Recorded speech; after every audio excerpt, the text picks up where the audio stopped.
nearest car? Mine. I'll go, give me your keys. Where's your first aid kit? Ah, okay. One touch. Okay, you alright? Sit down for me.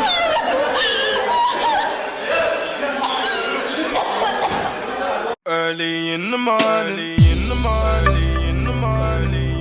As you can see on your screen right now, guys, this is footage of an armed police officer booting a man's head while he's on the floor, defenseless. Yeah, he's aiming at him and he's kicked him and he stamps on his head, right? Now, if we look at that, that gets us mad, don't it? It gets us angry. How dare that police officer stamp on a man's head when he's already been secured? What could this mean? What's the context? Well, guys, it turns out we've now been given the full context. When that happened last year, there was riots, bro.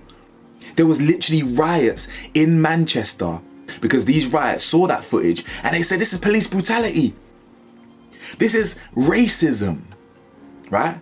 Police brutality, it exists. Racism very much exists. Many of us experience it every day. But this is a prime example, guys, of when context is key. We don't know what happened before the guy got booted in his head, but now we do. And imagine that guy who got booted in his head has been found guilty of assaulting 2 police officers. This one here is a mad story, guys, and a lot of people are in the wrong for this. Multiple people, including the police. So what's going on, people? It's your boy Cam, Topical Juice, and we are back with another video for you today.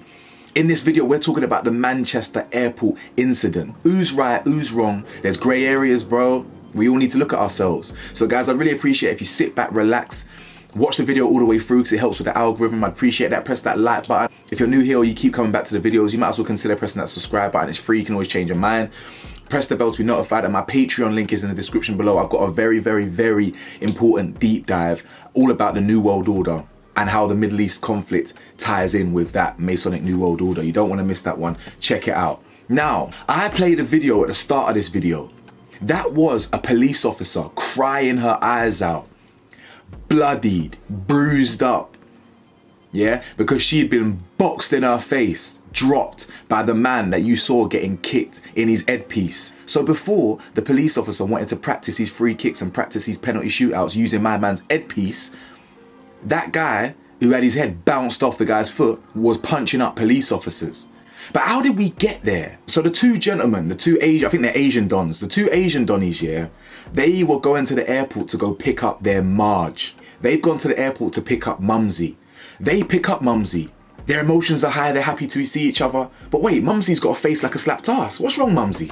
Well, it turns out Mumsy believes that she was racially abused by someone else on that plane. So as they're going through the airport, making their way to the airport, they come across the person who said some racial shit to their mum, allegedly. Now look at your screens right now. They go up to said person and the guy in the blue, he nuts him. He gives him a headbutt and he punches him with the left hand, right? He tries to get him again with the right hand. Yeah, you see that? Nutted him, left hand. He wants to go round, right hand. Now the person in front of him is his big brother. The person in front of him is his older brother. So that's the context. They're already hyped up. They're angry. Take a look at this scene right here. We can now see the police officers going up to the men, right? You see that? They've gone up to the men and he's grabbed him by the back of the head. The brother comes over and intervenes. Let's watch that again. The police officers come up to them. He grabs him by the head. He starts pushing his head down. And the brother intervenes and the police officer punches him. Let's stop right there. We know that these men are violent men. The police have just witnessed them or one of them attack a fellow traveller in the airport. So we know they've seen the evidence. They're going to go arrest him straight away. He's wrong for attacking the person. But where the police go very wrong, in my opinion, we can't hear sound, but they don't announce themselves at all. They go up to them, armed police officers, by the way, they've grabbed him, and the police officers gripped a man's head and pushed him down like he's trying to get a little ucky or something. No diddy. Just grips his head back and just, you know what I'm saying, pushed him down. That there, I believe, is wrong from the police officer. The brother is like, wagwan. The brother intercepts, right? And then the police officer hits the brother. So then then we get into a brawl. The brother now just drapes the police officer, and then I'm going to play what happens next. But I believe the police were wrong for approaching the situation like that. Yeah, you can argue against me and say, listen, we know they're violent individuals. I agree with you. Or one of them is. You know, one of them is a violent individual. I agree with that. They're here to arrest him.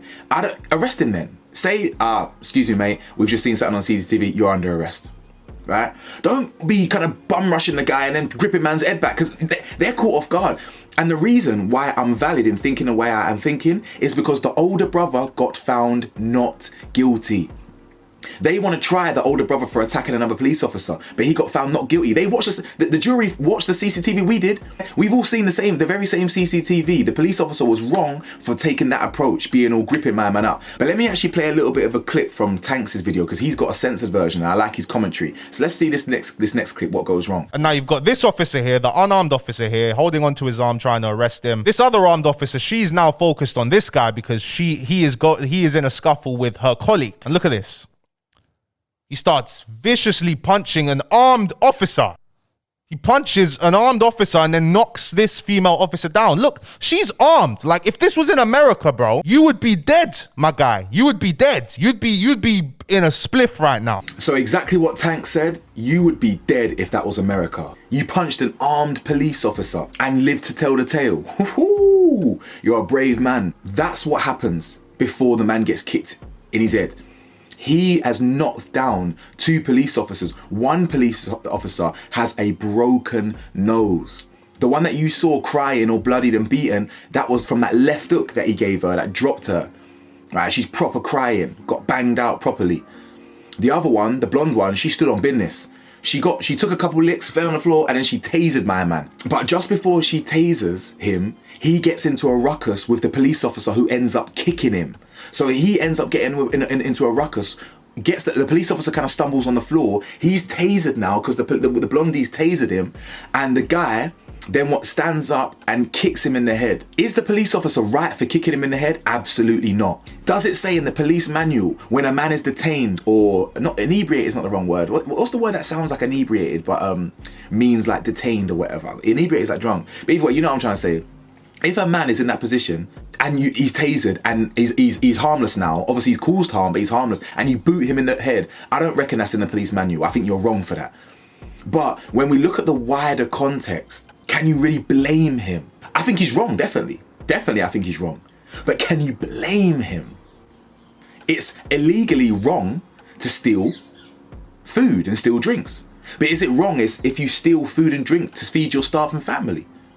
I don't blame him. You know what I'm saying? I don't blame the person who steals and robs to feed their starving family, even if it's wrong. So the police officer is 100% wrong. But can you blame him when he's literally just been like pulled to the floor by this guy? He's witnessed the guy punch up 2 of his female friends. All while, you know what I'm trying to say? It's a madness. So I think this is again the importance of fake news, wider context. They decided to protest because they thought it was police brutality when it was actually the police who were being brutalized, bro. I think it's very important that we look at the wider context, we look at things holistically. I'm not saying don't have an opinion. I'm not saying, innocent until proven guilty or whatever. Have an opinion, have all the opinions, but don't go and act on that opinion until we really know what are going on, you feel me?